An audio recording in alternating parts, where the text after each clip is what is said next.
아니 근데 그 재생에너지 하는데 네네네. 정확히 어떤 것들을 재생에너지라고 하는 거예요? 화석연료와 원자력을 대체할 수 있는 무공해 에너지를 재생에너지라고 합니다.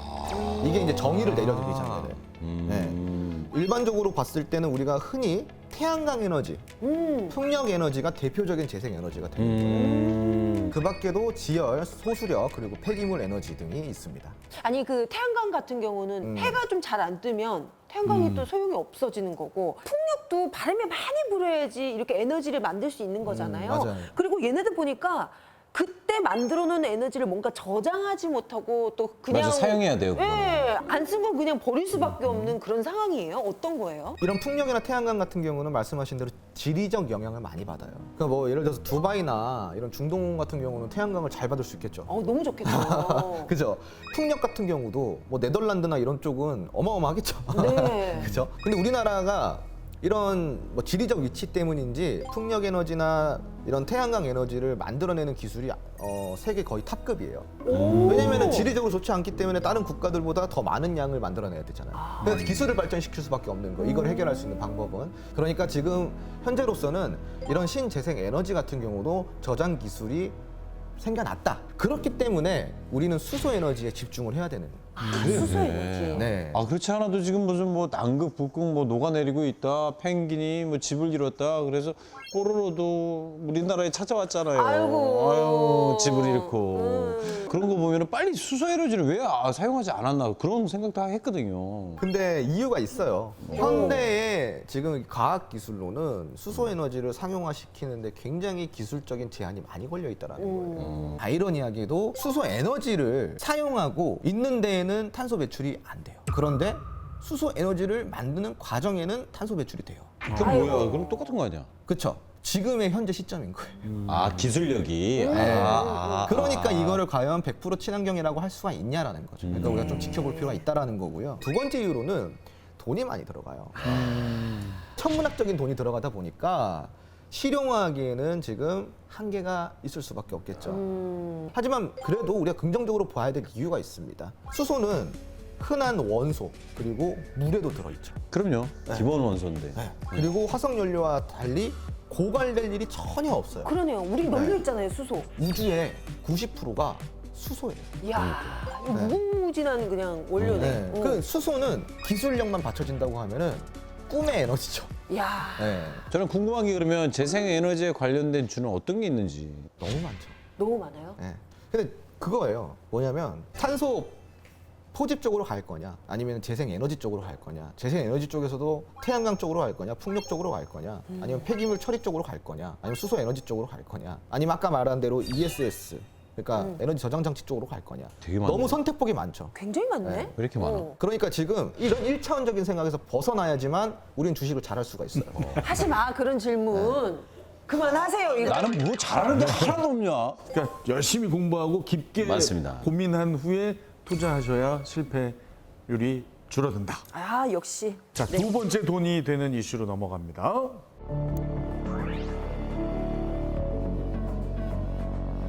자, 우리나라도 2025년 탄소 중립 비전 법제화하면서 빠르게 대응을 했지만 네네. 아직까지는 한국의 재생에너지 사용 비중 OECD 회원국 최하위. 중에 37개국이죠. 그 중에 네. 최하위로. 아이고. 자, 우리나라는 현재 어떤 노력을 하고 있습니까? 우선은 우리나라가 역시나 제도적 장치가 지금 굉장히 부족합니다.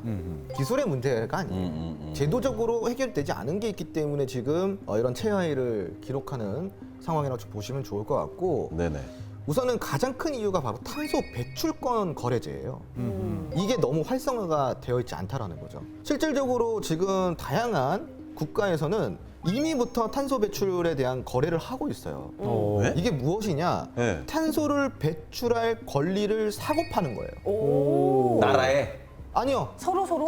그 안에서. 이 거래제 안에서 오. 주식을 사고 팔듯이 사고 파는 거예요. 오. 그래서 어떠한 특정 기업은 나라에서 너는 이만큼만 탄소 배출해 라고 정해진 용량이 있어요. 네. 그런데 A라는 기업이 그 용량을 초과했네? 그럼 어떻게 해야 돼요? 더 생산해야 되는데. 옆 기업에서 사와야죠. 다른 옆 기업에 사오는 거예요. 아, 너 좀 남는 거 있어? 어. 아, 그럼 나한테 좀 팔아. 어. 그러면 조금 남는 기업은 팔 수도 있겠죠. 네. 어차피 남았는데. 오. 그럼 그 가격이 올라갔다 떨어졌다 시세가 변동될 수도 있겠죠.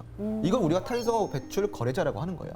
탄소 배출권 거래제. 저는 다른 게 궁금한 게 아니라 네. 그 업계 입장에서도 탄소 감축 전략을 할 텐데 네네네.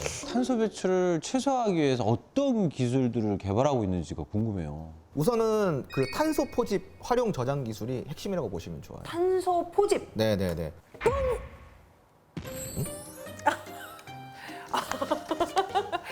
저 진짜 방송 20년 만에 이렇게 창피해 보긴 또 처음입니다. 탄소 포집. 아유, 네.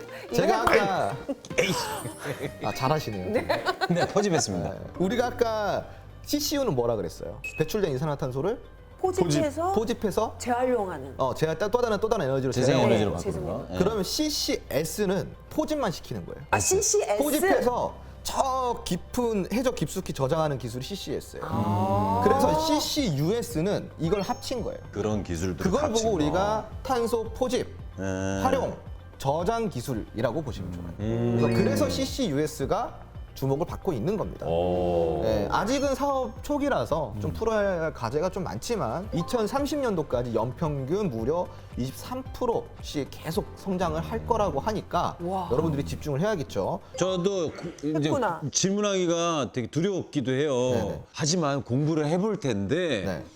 CCUS의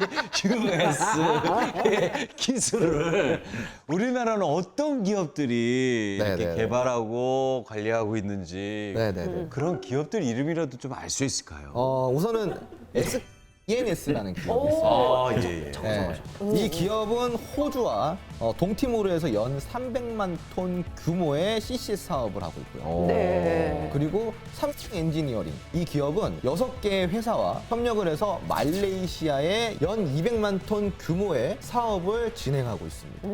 네. 이 분명히 이 CCUS, CCS 뭐 이런 탄소 포집 저장 이 기술 정말 필요한 기술인 것 같은데 우리나라 정책에서 네네. 좀 어떻게 이렇게 관리하고 지금 계획 중인지 궁금해요. 우리나라 같은 경우는 지금 탄소 포집과 관련된 59개의 중점 기술을 선정을 했습니다. 네. 자, 2030년대까지 포집된 탄소를 활용을 해가지고 그 중에서 상용 가능성이 있는 14개 정도의 제품 확보를 하고 톤당 비용을 30불로 낮춘다라는 계획을 세웠어요. 그래서 이 목표를 이루기 위해 지난 10년간 연평균 460억 원 수준이었던 투자 비용을 2배 이상 늘려서 연간 1,000억 원 이상으로 확대를 했어요. 와.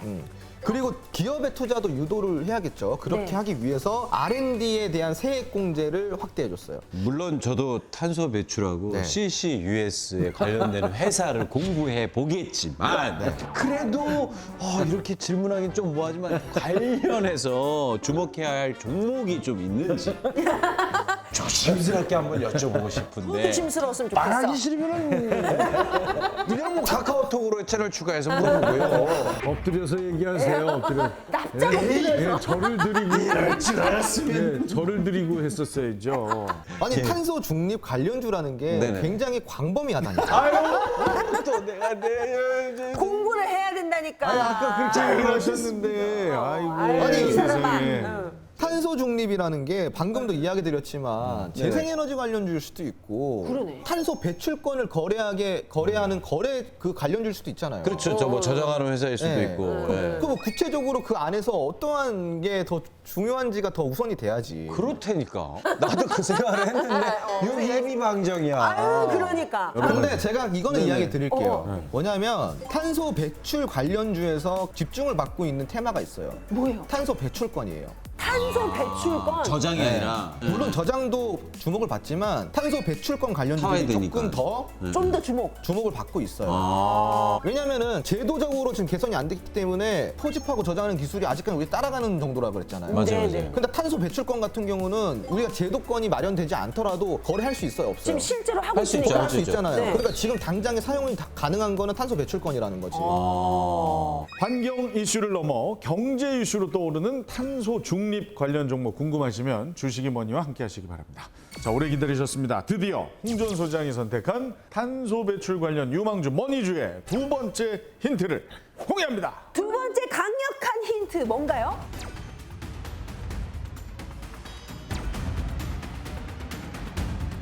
2차 전지 성능 보강에 꼭 필요한 전해액 첨가제를 국산화한 기업입니다. 어? 잠깐 배터리 국산화. 전액 첨가제를 국산화한 지금 폐경비 아니에요. 아니 국내 배터리 3사 있죠, 대표 네. 회사들. 거기에 2차 전지의 핵심 전해액 첨가제를 공급하고 있어요. 오. 네, 3사에 모든 배터리사. 오. 네, 그렇기 때문에 이 기업은 점유율이 높겠죠. 그리고 2차 전지에 들어가는 소재뿐만이 아니라 반도체에 쓰이는 소재, 그리고 OLED, 의약품 등 이런 산업 전반에 쓰이는 핵심 소재를 개발하는 기업이에요. 그렇기 때문에 다양한 매출처가 있고요. 그리고 그러네. 그게 영업이익으로 항상. 향상이 된다는 거예요. 야. 자, 2차 전지 성능 보강에 필요한 전해액 첨가제를 국산화한 기업. 정말 강력한 힌트입니다. 자, 홍전 소장의 탄소 배출 관련 유망주 머니주 궁금하시면 카카오 채널 통해서 주식이 머니 검색 후에 친구 추가해 주십시오. 주식 초보들을 위한 주식 기초 용어집부터 이론과 실전 모두를 잡은 홍전 소장의 노하우가 듬뿍 담긴 주식 교과서도 제공해 드립니다. 자, 모든 투자의 최종 판단 여러분의 몫인 만큼 지혜롭고 현명하게 투자하시기 바랍니다. 스마트한 투자자들의 유일무이 본방사수 프로그램 본격 시청자 참여 주식 토크쇼 주식이 뭐니 마칠 시간입니다. 혹시 방송 놓치셨거나 다시 보고 싶으신 분들 주식이 뭐니 유튜브를 구독해 주세요. 다시 보기부터 주식 기초 강의까지 함께 하실 수 있습니다. 시청해 주신 여러분 고맙습니다. 다음 시간에 뵐게요. 주식이 뭐니? 주식이 뭐니?